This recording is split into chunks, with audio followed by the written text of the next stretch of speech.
നമസ്കാരം. ഖാമർ റോ എന്ന് പറയുന്നത് 1975 മുതൽ 1979 വരെ കംബോഡിയയിൽ നിലനിന്നിരുന്ന ഒരു കമ്മ്യൂണിസ്റ്റ് മൂവ്മെന്റ് ആണ്. 1967 രൂപീകൃതമായ കമ്മ്യൂണിസ്റ്റ് പാർട്ടി ഓഫ് കംബോഡിയയായിരുന്നു ഇതിന് നേതൃത്വം കൊടുത്തിരുന്നത്. ഖാമർ റോ കുപ്രസിദ്ധമാകുന്നത് അതിന്റെ ക്രൂരതയുടെ പേരിലാണ്.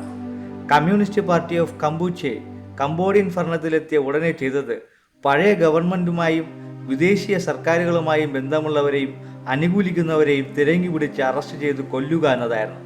അത്തരത്തിൽ പ്രൊഫഷണലുകൾ, സാഹിത്യകാരന്മാർ, തായ്ലാൻഡ് ചൈനീസ് വംശജർ, കംബോഡിയൻ ക്രിസ്ത്യാനികൾ, ബുദ്ധ സന്യാസിമാർ, പഴയ ഗവൺമെന്റ് ഉദ്യോഗസ്ഥർ എന്നിങ്ങനെ 13,86,734 ജനങ്ങളാണ് കൂട്ടക്കൊലയ്ക്ക് വിധേയരായത്. 20,000-ലധികം കൂട്ട ശവക്കുഴികളിലായാണ് കൊല്ലപ്പെട്ടവർ കുഴിച്ചു മൂടപ്പെട്ടത്. കൂട്ടക്കൊല നടക്കുമ്പോൾ കംബോഡിയൻ ജനസംഖ്യ 80 ലക്ഷം മാത്രമാണ് എന്നോർക്കണം.